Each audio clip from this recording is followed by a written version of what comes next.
अच्छा, अब हम आते हैं सब एक्यूट ग्रैनुलोमेटस थायरॉइडाइटिस, ठीक है। अच्छा, अब सब एक्यूट ग्रैनुलोमेटस थायरॉइडाइटिस का मैं ऑलरेडी बता चुका हूँ कि ये भी हमारे पास अल्टीमेटली एंड में हाइपोथायराइडिज्म कॉज करेगा, ठीक है।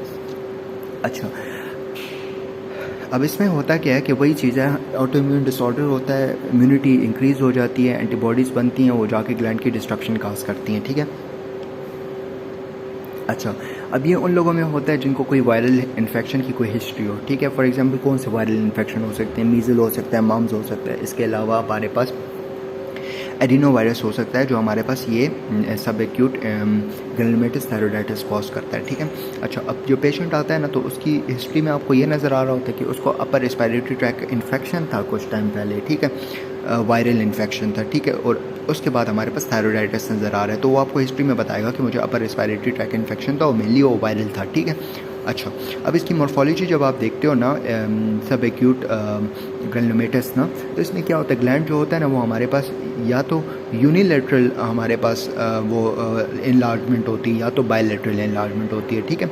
अच्छा, इसके अलावा कैप्सूल जो होता है वो बचा होता है, मतलब कैप्सूल प्रेजेंट होता है, ठीक है, ठीक ठाक होता है। इसके अलावा हमारे पास इनिशियली हमें क्या नज़र आता है कि इनिशियली हमारे पास न्यूट्रोफिल्स हमें नज़र आते हैं, इन्फिल्ट्रेशंस, ठीक है, फॉर्मिंग माइक्रोएप्सिस, ठीक है, मतलब कि इनिशियली हमारे पास follicles are replaced by neutrophils forming microabscesses, और लेटर ऑन जो होते हैं follicle are replaced by the chronic inflammatory cells जैसे लिम्फोसाइट्स हो गए, प्लाज्मा सेल्स वगैरह हो गए, मैक्रोफेजेस वगैरह हो गए, ठीक है, इसके अलावा, ठीक है। और इसके अलावा हमारे पास ग्रैनुलोमेटस रिएक्शंस भी नज़र आते हैं जिसमें जॉइंट सेल्स नज़र आ रहे होते हैं और हीलिंग बाय फाइब्रोसिस नज़र आता है, ठीक है। दोबारा बता देता हूँ, क्रोनिक ग्रैनुलोमेटस थायरॉइडाइटिस में क्या होता है कि हमारे पास एक तो ग्लैंड जो होता है वो इनलार्ज हो जाता है, ठीक है। ग्लैंड इनलार्ज होता है तो हमारे पास या तो एक साइड इनलार्ज होगी, यूनिलेटरल होगा, या तो बायलेटरल होगा, ठीक है। इसके अलावा उसमें हमें ग्लैंड में हमें जो है वो नज़र आता है, कैप्सूल जो होता है वो बचा होता है, ठीक है। इसके अलावा इनिशियली हमें फॉलिकल्स जो होते हैं वो रिप्लेस हो जाते हैं बाय न्यूट्रोफिल्स, और later on follicles are replace by the chronic inflammatory cells, ठीक है, जिसमें लिम्फोसाइट्स हो जाते हैं, मैक्रोफेजेस, प्लाज्मा सेल्स आ जाते हैं। इसके अलावा ग्रैनुलोमेटस रिएक्शंस भी नज़र आते हैं जिसमें जॉइंट सेल्स नज़र आ रहे होते हैं और हीलिंग बाय फाइब्रोसिस, ठीक है। ये हो गया, ये तो आसान है, ठीक है। डायग्नोसिस में क्या करते हो, पेन होता है इसमें, ठीक है। अच्छा, एक सब एक्यूट ग्रैनुलोमेटस थायरॉइडाइटिस में पेन होता है इनलार्जमेंट में, ठीक है। अच्छा, इसके अलावा जो पेन होता है ना, ये थायराइड ग्लैंड में पेन होता है ना, जब बंदा स्वॉलो कर रहा होता है, कुछ खा रहा होता है, कुछ पी रहा होता है ना, तो अल्टीमेटली क्या होता है कि उसके अपर नेक में पेन होता है, जॉ में पेन होता है, इवन एयर वगैरह में भी पेन होता है, ठीक है, स्वॉल्विंग के वक्त में, ठीक है।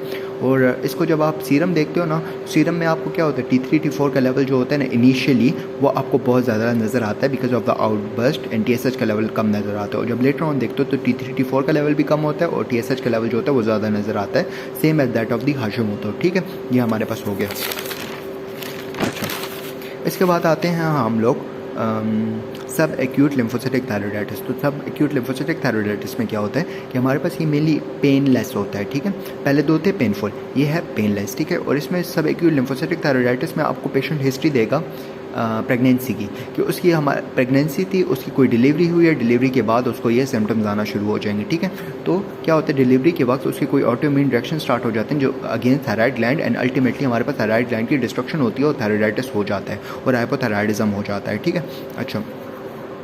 अच्छा, वो जो पोस्ट प्रेगनेंसी पेशेंट होते हैं ना, तो उसमें हमें वो नज़र आ रहा होता है, हाइपोथायराइडिज्म के फीचर्स नज़र आ रहे होते हैं, ठीक है। इसके अलावा हमारे पास एक और है जिसको हम कहते हैं रिडल थायरॉइडाइटिस। रिडल थायरॉइडाइटिस में ग्लैंड जो होता है वो इनलार्ज होता है, ठीक है। और हाँ, ये जो सब एक्यूट थायरॉइडाइटिस होता है ना, तो इसमें पेनलेस ग्लैंड होता है, प्लेनलेस थायरॉइडाइटिस होता है, ठीक है। अब रिडल थायरॉइडाइटिस में क्या होता है, एक्सटेंसिव इन्लार्जमेंट होती है, फाइब्रोसिस वगैरह होती है, फाइब्रोसिस बहुत ज़्यादा होती है। इटियोलॉजी अगर आप देखो तो ऐसे नॉर्मली तो बहुत अननोन है, लेकिन अगर आप मोस्ट प्रोबेबली कहते हैं बुक में अकॉर्डिंग टू रॉबिन, वो कह रहे हैं कि मोस्ट प्रोबेबली ऑटोइम्यून की वजह से ही होगा, ठीक है। और इसमें क्या होता है, T3 T4 का लेवल कम होता है, TSH का लेवल ज़्यादा होता है लेटर ऑन स्टेज में, दैट्स इट।